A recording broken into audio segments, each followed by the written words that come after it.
house was quiet at 6:47 a.m. when Margaret Ellis opened her eyes. Not the peaceful kind of quiet, the hollow kind. The kind that settles into the walls when children grow up and move away. When a husband's laughter has been silent for 3 years. When the only sound is your own breathing and the hum of the refrigerator downstairs. She lay there for a moment, staring at the ceiling fan that Robert had installed 29 years ago. He'd cursed at it the whole afternoon, insisted he didn't need the instruction manual, nearly fell off the ladder twice. She'd stood below, steadying the ladder with both hands, trying not to laugh. 68 years old today. Margaret sat up slowly, her knees protesting like they always did these mornings. She reached for her robe, the blue terry cloth one that Sarah had given her 5 Christmases ago, back when Sarah still lived 30 minutes away instead of 3 states. The fabric was thin now, soft from too many washings, but she couldn't bring herself to throw it away. She made her way downstairs, one hand trailing along the wall where family photos hung in mismatched frames. There was Danny at his college graduation, mortarboard tilted at that cocky angle he'd perfected. Sarah in her wedding dress, glowing in a way that made Margaret's chest ache with how beautiful her daughter had looked that day. Michael, her baby, holding his newborn son, tears streaming down his face, finally understanding what it meant to be a parent. In the kitchen, she filled the kettle the way she'd done every morning for 46 years. The ritual was comforting. Water from the tap, set it on the back burner, click of the gas igniting. She pulled out the tin of Earl Grey, the one with the faded picture of Big Ben on the lid. The calendar on the refrigerator caught her eye. November 12th was circled in red marker, her own handwriting from 3 months ago, when she'd optimistically thought maybe this year would be different. Maybe someone would remember. Her phone sat dark and silent on the counter. Margaret made her tea and carried it to the small breakfast nook where Robert used to read the newspaper every morning, spreading it out like he was conducting an orchestra, rattling the pages importantly while she cooked eggs. She'd pretended to be annoyed. God, what she wouldn't give to hear that sound again. She opened her laptop, another gift from her children, this one from Danny 2 years ago. "Mom, you need to join the 21st century," he'd said, setting it up at this very table, speaking slowly like she was a child. "Email, video calls, it'll be great. We can stay connected." Connected. She checked her email first. 17 unread messages. 13 were spam. 3 were from her church group about the bake sale next Friday. 1 was from her doctor's office reminding her about her appointment next week. Nothing from Danny, nothing from Sarah, nothing from Michael. She opened Facebook next. That strange world where everyone's life looked perfect in filtered photos. Her feed was full of people she barely knew. Second cousins, old neighbors, friends from her book club. Someone's granddaughter had gotten engaged. Someone's son had made the honor roll. Someone was celebrating 35 years of marriage with a photo that made them look like strangers to each other, smiling too hard. She scrolled to her own profile and looked at her profile picture. A photo Michael had taken last Thanksgiving. She'd been laughing at something. She couldn't remember what. She looked old in it. When had she gotten so old? Her birthday was listed right there on her profile. Facebook even reminded people. Surely they'd see it. Surely one of them would post something. The tea grew cold in her cup as she waited, refreshing the page every few minutes. An hour passed. Then 2. At 9:15, her phone buzzed. Her heart leapt. She grabbed it so fast she nearly knocked over the cold tea. It was a notification from her pharmacy. Her prescription was ready for pickup. She set the phone back down and felt something crack inside her chest. Not break. She'd felt breaking before, when Robert died, when his hand had gone slack in hers at the hospital. This was different. This was a hairline fracture, the kind that spreads slowly, invisibly, until one day the whole thing just crumbles. Margaret stood up, dumped the cold tea in the sink, and made a decision. She would not sit here waiting like a pathetic old woman for her children to remember. She would not watch her phone all day, jumping at every notification, hoping this time it would be them. She would not make excuses for them. They're busy. They have their own lives. They're juggling so much. She would do something she hadn't done in years. She would take herself out. The shopping mall was 40 minutes away, in the city where she used to bring the kids every back-to-school season. Danny would race ahead. Sarah would complain about every store. And Michael would hold her hand, her sweet, quiet boy who never wanted to let go. Margaret hadn't been there in at least 5 years. The parking lot was enormous, confusing. She drove around twice before finding a spot near the entrance, between 2 giant SUVs that made her small sedan look like a toy. Inside, everything was bright and loud and overwhelming. Music pounded from speakers. Teenagers moved in packs, glued to their phones. Salespeople called out from kiosks trying to sell her skincare products and phone accessories. She felt invisible. People walked past her like she was a ghost, not seeing her, not making eye contact. A young mother with a stroller nearly ran her over, didn't even apologize, just kept power walking toward the food court. Margaret wandered into a department store, the kind she used to love browsing. The cosmetics section sprawled out before her, gleaming and intimidating. A girl who couldn't have been older than 25 approached her, wearing immaculate makeup and a practiced smile. "Can I help you find something?" Margaret touched her face self-consciously. "I don't know. I wanted to look nice today." The girl's smile softened, became real. "Special occasion?" "It's my birthday." "Oh, well, happy birthday. Are you celebrating with family later?" Margaret felt her throat tighten. "Yes," she lied. "Yes, later." The girl spent the next 20 minutes teaching her about foundation, about concealer, about something called highlighting that apparently made you look younger. Margaret bought it all, 137 worth of products she didn't need and probably wouldn't use.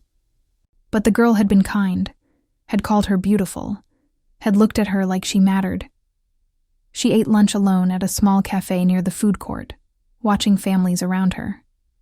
A grandfather helping his granddaughter with her chicken nuggets, a couple in their 70s sharing a pizza, him dabbing sauce from her chin with a napkin, both of them laughing. A harried mother trying to corral 3 small children, looking exhausted but present. So present. Margaret's chicken salad tasted like cardboard. She ate it anyway. At 2:30 p.m., she checked her phone again. 23 notifications. Her heart soared, then crashed. They were all Facebook birthday wishes from acquaintances. "Happy birthday!" and "Hope you have a great day." And strings of emojis from people she hadn't seen in person in years. Not one from her children. She typed out a text to Danny first, her oldest, her first baby. Her fingers trembled over the keys. "Just wanted to let you know I'm thinking of you today." She stared at it for a long moment, then deleted it. Tried again. "Hope you're having a good day. Sweetheart." Delete. "I miss you." Delete. Finally, she just locked her phone and put it in her purse.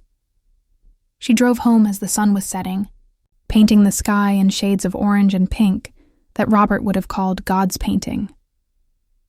He'd been religious in the casual way of men who only prayed when they were scared, but he'd seen divinity in sunsets. The house was dark when she pulled into the driveway. She'd forgotten to leave any lights on that morning. Too distracted by the date, by her stupid, hopeful expectations. Inside, she dropped her shopping bags by the door and stood in the entryway, listening to the silence. It felt bigger now, heavier, like it had weight and presence. Her phone buzzed. Finally. It was Sarah. "Hey, Mom. Crazy day at work. Can I call you tomorrow?" Margaret stared at the message. "Read it twice, 3 times tomorrow." She typed back, "Of course, honey. Love you." Sarah sent back a heart emoji and nothing else. Margaret walked to the living room and sank into Robert's old recliner. The one she'd threatened to throw out 100 times but couldn't bring herself to. It still smelled like him, faintly. Old Spice and coffee and something else she couldn't name. Something essentially Robert. She pulled out her phone and opened the family group chat. The one Danny had created 3 years ago called the Ellis clan. It had been active at first. Photos of the grandkids, funny memes, random updates. But lately it had been mostly silent. The last message was from 6 weeks ago. Michael sharing a photo of his son's soccer game. She started typing. "Hi, everyone. I hope you're all doing well. I just wanted to say that I'm thinking of you all today and missing you very much. It's been hard lately, being alone in this big house. I know you're all busy with your own lives, and I'm so proud of everything you're doing, but sometimes I feel like I'm disappearing, like I'm becoming invisible. Today is my birthday, and I realize now that maybe I didn't matter enough to remember. That's okay. I understand. You have your own families now, your own priorities. I just wanted you to know that I love you all so much, more than I can ever express, and She stopped typing.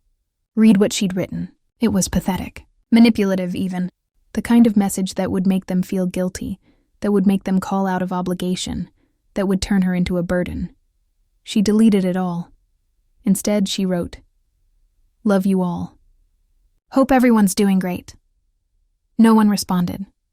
At 8 p.m., Margaret did something she hadn't done since Robert died.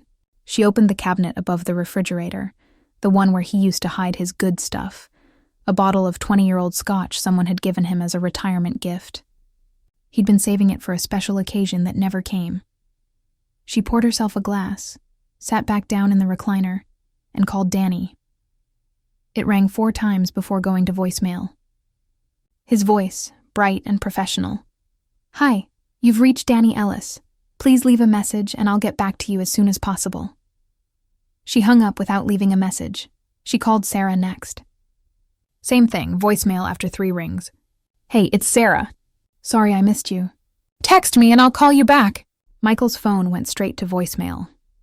Didn't even ring. Margaret took a long sip of the scotch. It burned going down, made her cough. Robert had loved this stuff. She'd never understood why. The house creaked around her, settling into night. She could hear the clock ticking in the kitchen, each second loud as a heartbeat. Tick, tick, tick. She thought about Robert's funeral. All 3 kids had come, of course. They'd stayed for a week, helping her sort through paperwork, cleaning out his closet, organizing his tools in the garage. They'd been so present then, so attentive. Sarah had slept in her old bedroom, had made breakfast every morning like she used to. Danny had fixed the leaky faucet in the guest bathroom, had mowed the lawn one last time before winter. Michael had just sat with her, holding her hand, not saying much because what was there to say? Then they'd left, returned to their lives, and the calls had become less frequent. Once a week became every other week became whenever they remembered. She understood. Grief was uncomfortable, and she was a living reminder of what they'd lost. But when had she stopped being their mother and become just a reminder of death? Margaret finished the scotch and poured another glass. She wasn't much of a drinker, but tonight, she wanted to feel something other than this hollow ache in her chest. She opened her Photos app and scrolled back through years of memories. Danny's first day of kindergarten, his little hand waving goodbye as he climbed onto the bus, trying so hard to be brave. Sarah's piano recital when she was 9, her face scrunched in concentration as she played Beethoven. Michael learning to ride a bike, Robert running beside him, both of them laughing when Michael finally got it, pedaling away down the street like he'd discovered flight birthday parties. So many birthday parties. She'd made elaborate cakes from scratch every year. A rocket ship for Danny when he was 6, a princess castle for Sarah when she was 8, a dinosaur for Michael when he was 5. She'd stayed up until midnight decorating, getting every detail perfect, because that's what you did for your children. She remembered their faces when they saw those cakes, the way they lit up like she'd given them the world. When had that changed? When had she stopped being the center of their world and become an afterthought? The scotch was making her maudlin. She knew that. But she couldn't stop the thoughts from coming, couldn't stop the memories from playing like a cruel slideshow. She remembered being young, being their age. She'd been busy too, juggling 3 kids and a part-time job and a husband who worked 60 hours a week. Her own mother had lived 2 hours away, and she'd visited once a month, called every Sunday without fail. Her mother had never made her feel guilty about it, had never complained, had just said, "I love you, honey, and be safe, and give those babies a kiss from Grandma." Her mother had died when Margaret was 47, suddenly, a stroke in her sleep. Margaret had gotten the call from her brother at 6 a.m., and her first thought had been, I should have visited more. I should have called more often. Why didn't I call more often? She'd promised herself she wouldn't do that to her own kids, wouldn't make them feel guilty or obligated. She'd be independent, would build her own life, would give them space to live theirs. But there was a difference between giving space and being forgotten. At 9:47 p.m., Margaret made another decision. She opened her laptop and started typing. Not a message to her children. They'd made it clear they weren't thinking about her today. Not a sad Facebook post fishing for sympathy. Something else. Something true. She opened a blank document and titled it, "Letter to My Children." Then she began to write. Dear Danny, Sarah, and Michael, by the time you read this, I'll be gone. Not dead, don't worry, I'm not being dramatic, just gone from your lives in the way I already feel gone. This isn't a suicide note or a cry for help. This is an explanation. Today is November 12th, my 68th birthday. None of you remembered. I know what you're thinking. You're busy, you lost track of time, you meant to call. I've already made those excuses for you 100 times in my head. I've been making excuses for you for years now, but tonight, sitting alone in this house that feels bigger and emptier every day, I realized something. I don't want your excuses. I don't want your guilt. I don't want pity calls or obligatory visits, or birthdays remembered only because Facebook sent you a reminder. I want my children back. The ones who love me not out of duty, but because I was their world the way they were mine. But those children don't exist anymore. They grew up, they moved on, and that's what children are supposed to do. The problem is, nobody tells you what mothers are supposed to do when that happens. I gave you everything. My body, my time, my dreams, my identity. For 35 years, I wasn't Margaret. I was Danny's mom, Sarah's mom, Michael's mom. I packed lunches and attended soccer games and sat through boring school plays. I cleaned up vomit and held you through nightmares and taught you to tie your shoes and drive cars and be decent human beings. I don't regret any of it. I would do it all again in a heartbeat, but somewhere along the way I disappeared. I became invisible. I became the woman who raised you instead of the woman I am. Your father understood me. He saw me. Even after 37 years of marriage, he would still look at me like I was the 24-year-old girl he'd met at that college party. He remembered my birthday. He remembered our anniversary. He remembered the little things. That I liked my coffee with exactly 2 sugars. That I hated roses but loved daisies. That I always got cold at night and needed an extra blanket. When he died, I lost the only person who really saw me. And I thought, I truly believed, that you 3 would step up, would help fill that void, would remember that I'm still here, still alive, still your mother, but you didn't. And I don't think you even realized you didn't. Danny, you text me maybe twice a month. Short messages. How are you? Everything okay? You never wait for a real answer. You ask out of obligation, not curiosity. I know you're busy with your job, with your new girlfriend, with your life in Seattle. I'm happy for you, I am. But when did I become so easy to forget? Sarah, you're the one who tries the hardest, and maybe that's why it hurts the most when you forget. You send me articles about health and recipes and gardening tips. You forward me chain emails that I know you forwarded to 50 other people. But when did we last have a real conversation?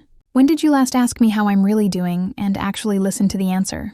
You live 3 states away, but you might as well be on another planet. Michael, my baby. You were always the sensitive one, the one who felt everything so deeply. You cried when we had to give away the dog when you left for college. You cried at your wedding. You cried when your son was born. I truly thought you would understand what I'm feeling now. But you've become so consumed with your own family that you've forgotten you came from one. Your son is 6 years old, and I've seen him exactly twice. Twice. I'm his grandmother, but I'm a stranger to him. I don't blame you for this, any of you. This is what happens. Children grow up and parents become peripheral characters in their stories instead of central ones. It's natural. It's expected.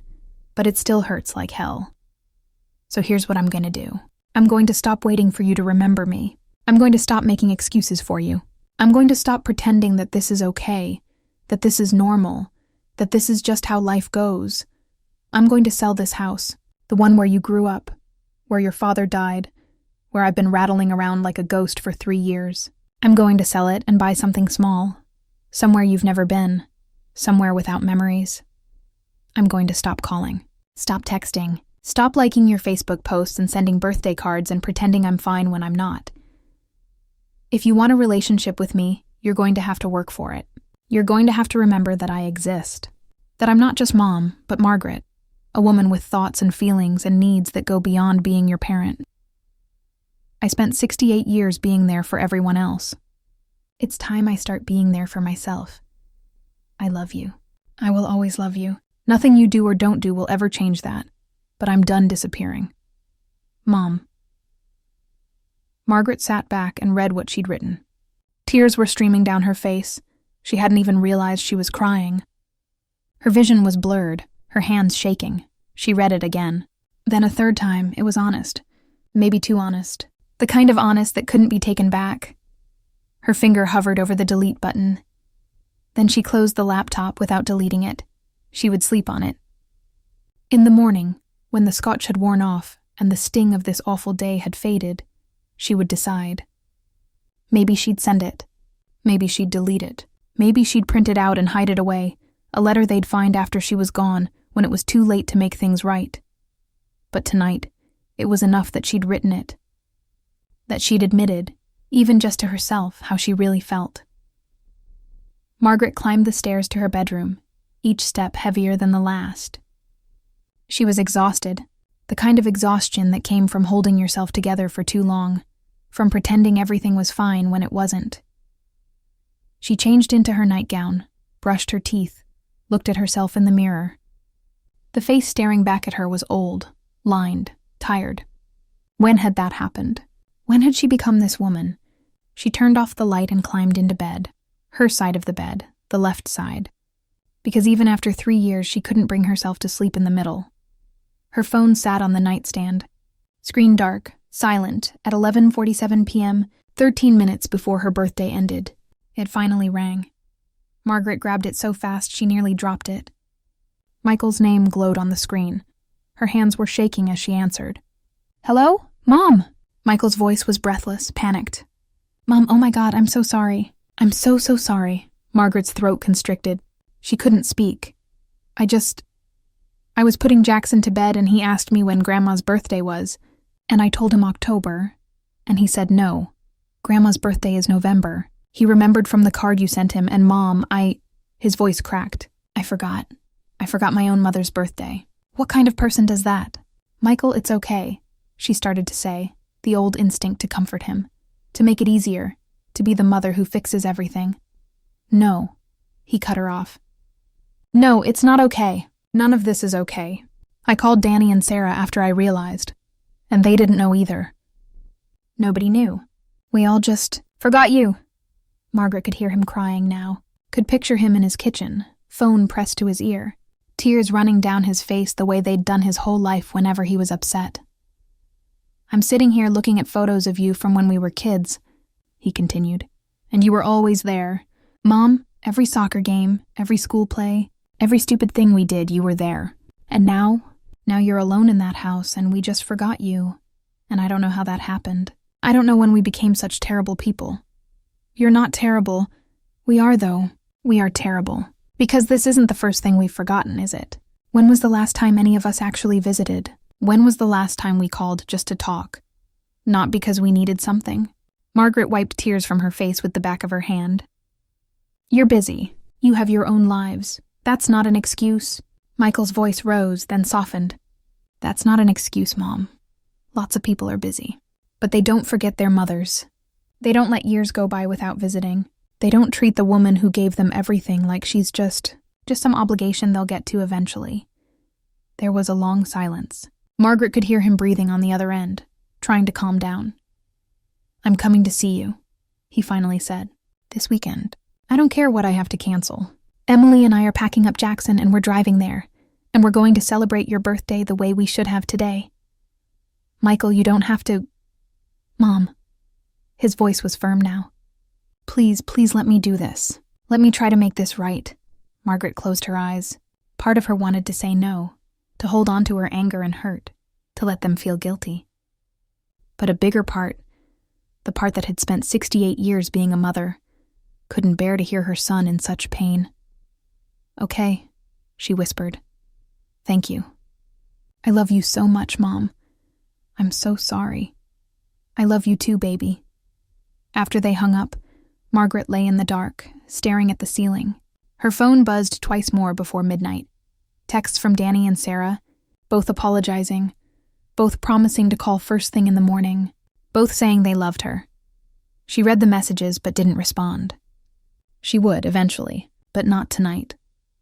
At exactly midnight, her birthday ended. 68 years old. Another year survived. She thought about the letter on her laptop downstairs, those honest, painful words. Would she send it? She didn't know. Part of her thought that maybe this was enough. This panic in Michael's voice. These guilty apologies. This recognition that they'd failed her.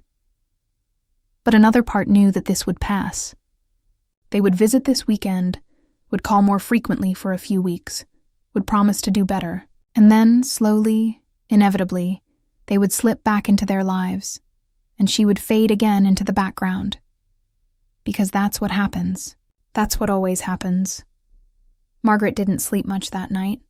She lay awake replaying the conversation with Michael, thinking about her other two children and their apologetic texts, wondering if anything would really change, or if this was just a temporary guilt-fueled response. At dawn, she got up and made her way downstairs. The house didn't feel quite as empty as it had yesterday morning, but the silence was still there, still heavy. She made her tea, opened her laptop, and stared at the letter she'd written. Her finger hovered over the send button. She could email it to all three of them right now, could force them to read her truth, to understand how they'd hurt her. But looking at it now, in the gray morning light, she realized something. The letter wasn't really for them. It was for her. It was her finally admitting, even just to herself, that she mattered. That her feelings mattered. That she deserved more than forgotten birthdays and obligatory phone calls. She saved the letter to her desktop, but didn't send it. Not yet. Maybe not ever. Instead, she opened her email and started a new message to all three of her children. Dear Danny, Sarah, and Michael, thank you for the calls and messages last night. I appreciate the apologies. I've been doing a lot of thinking, and I need to be honest with you all about something I should have said a long time ago. I'm lonely, desperately, achingly lonely. I miss your father every single day, and I miss you three almost as much. I miss being needed, being remembered, being part of your lives in a real way. But I've realized that I've been complicit in my own disappearance. I never told you how I was feeling. I never asked for what I needed. I just expected you to know, to remember, to somehow intuit that I was struggling. That wasn't fair to any of us. So here's what I need, and I'm asking you directly. I need regular contact. Not just texts when you remember, but scheduled calls. Once a week, maybe Sunday evenings, 20 minutes where we actually talk, where you ask me questions and listen to the answers. I need visits, not just when someone dies or gets married, but regular visits. Maybe every few months we can rotate who comes here or I come there. I want to know your lives, your homes, your friends. I want to be grandma to Jackson, not a stranger who sends cards twice a year. I need honesty. If you can't call, tell me. If you're too busy to visit, say so. Don't make promises you can't keep. I'd rather hear a hard truth than a comfortable lie. And here's what I'm going to do for myself. I'm going to join a book club at the library. I'm going to volunteer at the community center on Tuesdays. I'm going to take a watercolor class I've been eyeing for 2 years. I'm going to build a life that doesn't revolve around waiting for you to remember me. I love you all more than words can express. But I'm done being invisible, even to myself. We can do better. All of us. Let's start now.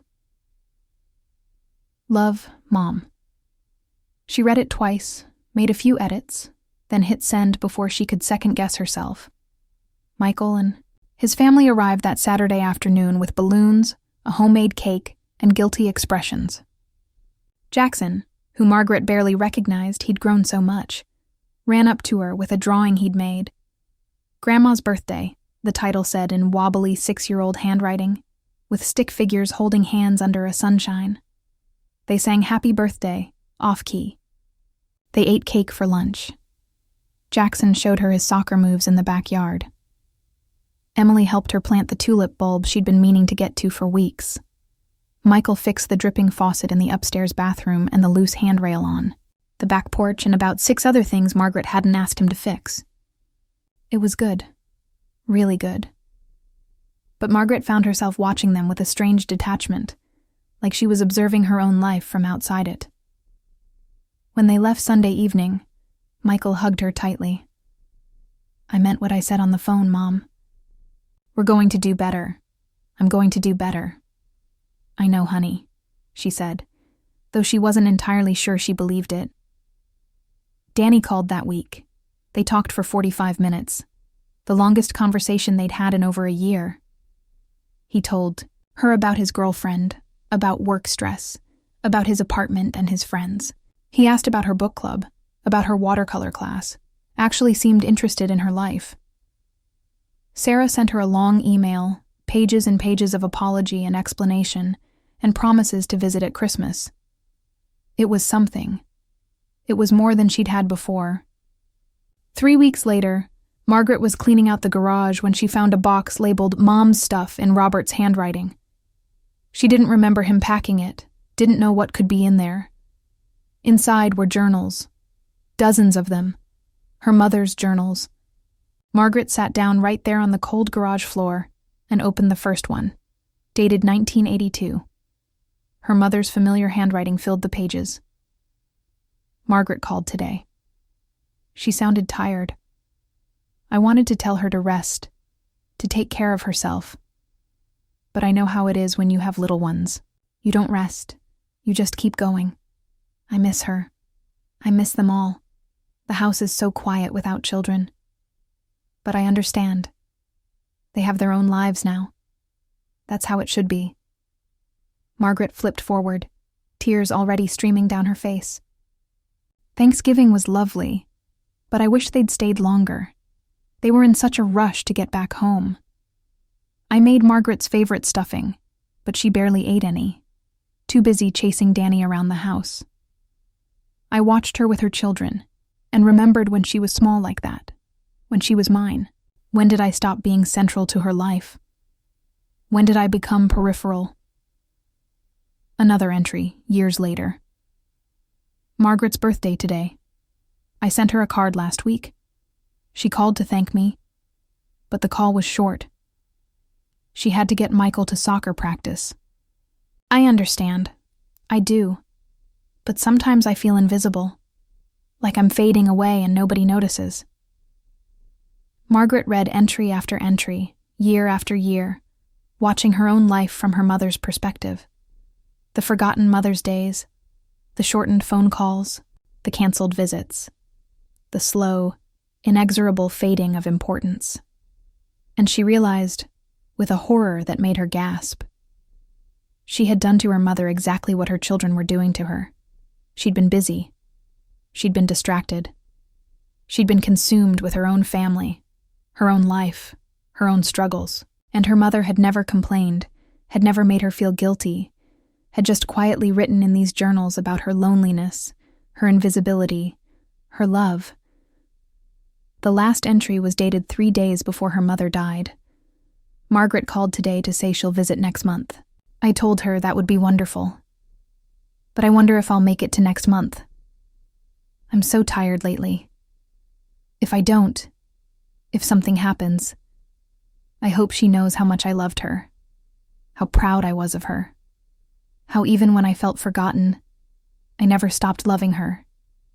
That's what mothers do. We love, even when it hurts, especially when it hurts. Margaret closed the journal and sobbed, her whole body shaking. Because she understood now, really understood, that this cycle, this pattern, this slow disappearing act, it went back generations. It would probably continue forward for generations too. But maybe, it didn't have to. That evening, Margaret called each of her children. Not scheduled calls, not planned. Just called. I need to tell you something, she said to each of them. I found Grandma's journals today. Your grandmother, my mother. And I realized that I did to her exactly what you're doing to me. I forgot her. I got busy. I let her fade into the background of my life. She paused, letting that sink in. "I don't blame you," she continued. "I understand now. But I also understand that we have to break this cycle. Not just for me, for you too. Because someday, your kids will have their own lives, and you'll be the one sitting alone wondering when you became invisible. And you'll understand." Danny was quiet for a long moment. "What are we supposed to do, Mom?" "Remember me," she said simply. "Just remember that I'm here, that I exist, that I matter. That's all. That's everything." The months that followed weren't perfect. Danny forgot their scheduled Sunday call twice. Sarah's Christmas visit had to be rescheduled to February. Michael went 3 weeks without contacting her at all, caught up in Jackson's school project and work deadlines. But they tried. Really tried. And Margaret tried too. She joined the book club, the watercolor class. She volunteered at the community center, helping immigrant families learn English. She went to the senior center on Thursdays for line dancing, which she was terrible at, but enjoyed anyway. She made new friends, women her age who understood the peculiar loneliness of this stage of life. She started painting. Really painting, not just dabbling. Landscapes mostly, from photos Robert had taken on their trips. The spare bedroom became her studio, filled with canvases and the smell of turpentine and natural light streaming through windows she'd forgotten were so beautiful. She was building a life. Her own life, not the life of someone waiting to be remembered. On her 69th birthday, Margaret woke up to 17 text messages. Danny had sent her a video of him singing Happy Birthday at 6 a.m. Seattle time, off-key and ridiculous, making silly faces at the camera. "Love you, Mom. Can't wait to see you next month." Sarah had sent a long voice message, talking about memories of childhood birthdays, about the rocket ship cake and the princess castle, about how she was trying to be more present for her own kids, but also for her mother. "I'm working on it, Mom. I really am. Happy birthday. You deserve the world." Michael had sent photos, dozens of them. Jackson holding a drawing, Emily baking a cake, Michael standing in his kitchen with a big sign that said, "Happy Birthday, Grandma," in colorful letters. There were messages from her book club friends, from her watercolor teacher, from the women at the senior center, from people she'd met volunteering. Her phone rang at 8 a.m., Danny, then Sarah at 9 a.m., then Michael at 10 a.m., with Jackson singing her a song he'd learned at school. It wasn't perfect. She still had lonely days. The house still felt too empty sometimes. She still missed Robert with an ache that never quite went away. But she wasn't invisible anymore. That afternoon, Margaret drove to the cemetery where Robert was buried. She did this every few weeks, brought fresh flowers, talked to him like he could hear. She sat on the cold grass beside his headstone and told him about the year that had passed, about the forgotten birthday that changed everything, about finding her mother's journals, about her children trying, really trying, to do better. "I wish you were here," she said, tracing his name carved in granite. "You always knew how to make me feel seen, how to make me feel like I mattered." The wind rustled through the trees, and she imagined it was his answer. "But I'm okay," she continued. "I'm actually okay. I'm painting again. Remember how I used to paint before the kids came? I'd forgotten how much I loved it. I'm taking classes, Rob, making friends, building a life that's mine, not just the leftover pieces after everyone else takes what they need." She placed the fresh daisies, her favorite, never roses, in the holder at the base of his stone. The kids are trying. It's not perfect, but they're trying. And I'm trying too. Trying to let go of the resentment, trying to understand that this is just how life works. Children grow up in a way. It's natural. It's supposed to happen. She stood up, brushing grass from her pants. "I think I'm finally learning how to be Margaret again, not just Mom. Not just your wife. Just me. Whoever that is at 69 years old. She kissed her fingers and pressed them to his stone, the gesture she'd done 100 times. I love you. I'll always love you. But I can't live in the past anymore. I can't keep waiting for things to go back to how they were. I have to move forward. That evening, Margaret sat at her laptop and opened the letter she'd written a year ago, the one she'd never sent. She read it again, those raw, painful words. She understood them, still felt them in many ways. But something had shifted. She opened a new document and started writing a different letter. Dear Danny, Sarah, and Michael, a year ago today, on my 68th birthday, you forgot me. It was the worst day I'd had since your father died. I felt invisible, unimportant, like I'd ceased to exist the moment I stopped being useful to you. I wrote you a letter that night, angry, hurt, brutally honest. I never sent it, but I kept it, and I read it sometimes when I need to remember how I felt, how I refused to feel again. This year was different. You remembered. You called, you texted, you made me feel seen, and I want you to know how much that meant. But more importantly, I want to thank you for forgetting. Yes, thank you. Because that forgotten birthday forced me to confront something I'd been avoiding for years. I had made my entire identity about being your mother. When you didn't need me anymore, I didn't know who I was. I had nothing else. No hobbies, no friends of my own, no purpose beyond waiting for you to remember me. That's not your fault. That was my choice. And that forgotten birthday made me realize I needed to make different choices. This year, I painted 17 canvases.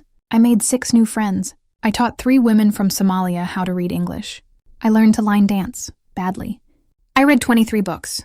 I took myself to the movies 4 times. I planted a garden that actually grew. I lived. I'm not the same woman I was a year ago. I'm not waiting anymore. Not waiting for you to visit. Not waiting for my life to start again. Not waiting to matter. I matter now. To myself. Finally, you're still my children. I still love you more than anything in this world. But you're not my whole world anymore, and that's healthy. That's how it should be. Your father used to say that the goal of parenting was to raise children who didn't need you. I always thought that was sad. But I understand now what he meant. You don't need me anymore. Not in the way you used to, and that's okay. That means I did my job. But here's what I hope you understand. Not needing someone and forgetting someone are different things. You can have your own lives and still remember I exist. You can be busy and still make time for the woman who made time for you when you were too young to understand what a sacrifice that was. I hope you'll keep trying. Keep calling, keep visiting, keep making me part of your lives. Not out of guilt or obligation, but because you genuinely want to. And if someday you forget again, if life gets too busy, too complicated, too consuming, I'll survive. I'll paint, I'll read, I'll dance. I'll live, because I'm not just your mother anymore. I'm Margaret, and Margaret is pretty great. I love you. Always. Mom. She read it through once, then hit send before she could second-guess herself. The responses came quickly. Danny called, his voice thick with emotion. Mom, I don't know what to say. That letter? I'm crying in my office right now. I'm so proud of you. So proud of who you're becoming. Sarah wrote back, Mom, you're right. About all of it. We need you to be Margaret, not just Mom. Tell me about your paintings. Tell me about your friends. Tell me about your life. I want to know. I really want to know. Michael's response was shortest but somehow deepest. You'll always be my mom, but I can't wait to get to know Margaret. Margaret Ellis is 71 now as I write this. She lives in a small condo downtown, surrounded by her paintings and her books and the life she's built from scratch. She sees her children regularly, not as often as she might like, but enough. More than enough. She volunteers 3 days a week. She's taken up photography, bought herself a nice camera with money from the sale of the big house. She's traveled to places Robert always wanted to go, but never got the chance to see. Ireland, New Zealand, Morocco. Sometimes alone, sometimes with friends from her watercolor class, once with Sarah, who took time off work to join her in Paris. She's dating someone, a kind widower named Frank, who she met at the community center. who makes her laugh and doesn't try to replace Robert but makes space for himself alongside all those years of memory. She still has lonely days. Still misses Robert. Still wishes her children called more often, visited more frequently, understood more deeply. But she's not invisible anymore. Not to them, and more importantly, not to herself. Last week, Danny called her on a Wednesday afternoon. No special reason, just to talk. They spoke for an hour about his work stress, her latest painting, life in general. When they were about to hang up, he said something that made her stop. "Mom, I need to tell you something. Rachel and I are getting serious, really serious, and I keep thinking about the kind of husband I want to be. The kind of father I want to be someday. And I realized I learned how to love from watching you. How you loved us. How you loved Dad. How you loved even when it was hard. Even when we didn't deserve it. You taught me that love isn't just the easy moments. It's the showing up, the remembering, the choosing to see someone even when life gets busy." Margaret's eyes filled with tears. "That's the most beautiful thing anyone's ever said to me. I mean it. You're an amazing woman, Mom. Not just an amazing mother, though you're that too, but an amazing woman. I'm sorry it took me so long to see that."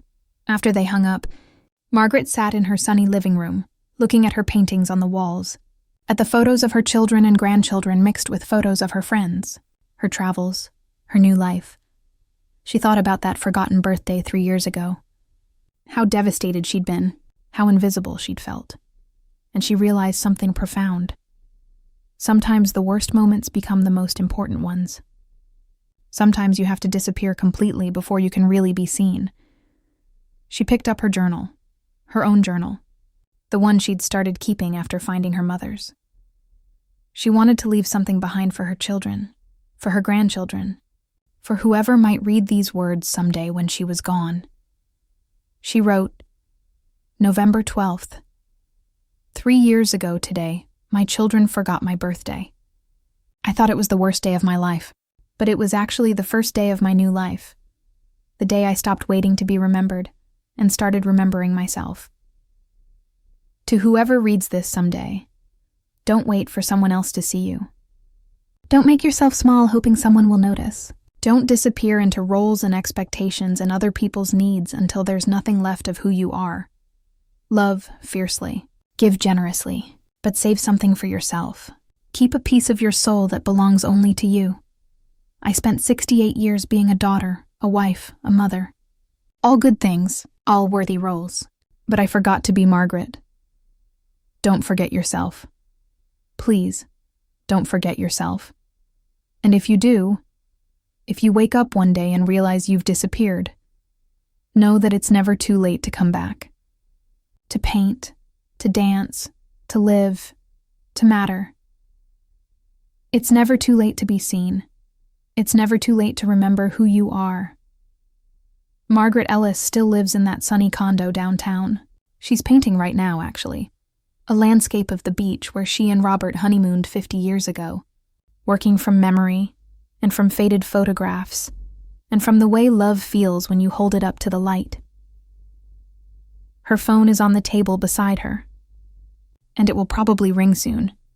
Danny on his lunch break, or Sarah checking in, or Michael sending photos of Jackson at his soccer game. She'll answer it, talk for as long as they have, tell them she loves them. She'll probably remind them to visit soon, to bring the grandkids, to not let too much time pass. But if they don't call today, that's okay too. Because Margaret Ellis is not waiting anymore. She's painting, she's living. She's here, and she's never been more visible in her life.